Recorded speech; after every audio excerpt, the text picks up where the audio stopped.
పవన్ కన్నా లోకేష్ 1000 రెట్లు బెటర్ అని ఒకటే గుసగుస. ఇదేదో పవన్ ను తక్కువ చేయడం కోసం లోకేష్ ను ఎక్కువ చేయడం లేదు.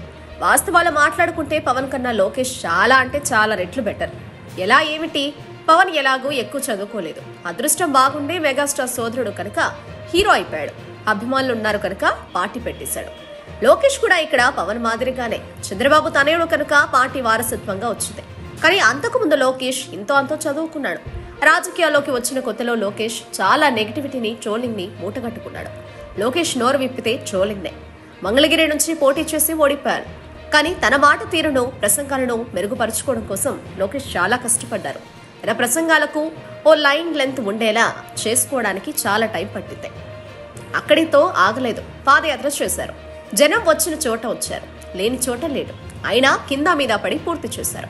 పవన్ పట్టుమని 10 రోజులు వరుసగా యాత్ర చేసినా పాపన పోలేదు. పాదయాత్ర సరే, వారాహి యాత్ర కూడా అదే తీరు. ఇక పవన్ ప్రసంగాలు ఎప్పుడూ ఓ తీరున ఉండవు. అయితే చిత్రాతి చిత్రంగా ఊగిపోతారు, లేదంటే సాదాసీదాగా మాట్లాడతారు. ఎప్పుడూ ప్రసంగాల్లో సోత్కర్షణే. తను, తన చిన్నతనం, తన భావాలు, తన సినిమాలు, తన ఫ్రెండ్ త్రివిక్రమ్, ఇదే బోరింగ్ వ్యవహారం. ఇక నియోజకవర్గం విషయానికి వస్తే లోకేష్ మంగళగిరిలో ఓడిపోయారు. పవన్ భీమవరం, గాజువాక 2 చోట్ల నుంచి ఓడిపోయారు. గాజువాకలో కౌంటింగ్ కు ముందే దుకాణం ఖాళీ చేశారు. భీమవరంలో ఫలితం తర్వాత ఖాళీ చేశారు. లోకేష్ ఓడిపోయినా మంగళగిరిని వదలలేదు, పట్టుకునే ఉన్నారు. ఏదో విధంగా అక్కడి జనాల అభిమానం చూరగొనాలని కింద మీద అవుతున్నారు. ధైర్యంగా అక్కడి నుంచే పోటీ చేస్తానని ముందే చెప్పారు. ఆ మాట మీదే ఉన్నారు. కానీ పవన్ ఎక్కడి నుంచి పోటీ చేస్తారో అన్నది చెప్పడానికే జంకారు. భీమవరం, గాజువాక జనాలకు గాలి కొదిలేశారు. ఆఖరికి ఎక్కువ కులపోళ్లు ఉన్న పిఠాపురం ఎంచుకున్నారు. గెలిస్తే అది చేస్తా, ఇది చేస్తా అని బీరాలు పలుకుతున్నారు. ఏమీ చేయక్కర్లేదు. నెలలో 10 రోజులు పిఠాపురంలో ఉంటారా? సామాన్యులను నేరుగా కలుస్తారా?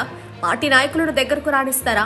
అనుమానమే. కానీ లోకేష్ గెలిచినా ఓడినా మంగళగిరికి దగ్గరగానే ఉంటారని గత 5 ఏళ్లలో ప్రూవ్ చేసుకున్నారు. కానీ పవన్ మీద జనాలకు ఆ నమ్మకం మాత్రం లేదు. ఇలా ఎన్ని విధాలు చూసినా పవన్ కన్నా చిన్నైనా లోకేషే బెటర్ పొలిటీషియన్ అని అనిపించుకునేలా ఉన్నారు. ఒకటే తేడా, కులం కోసమో సినిమా అభిమానం కోసమో పవన్ తీరుతెన్నులు విశ్లేషించకుండా, అవగాహన చేసుకోకుండా వేలం వెర్రిగా అభిమానించే వాళ్లున్నారు. లోకేష్ కు అలా లేరు. అంతే తేడా.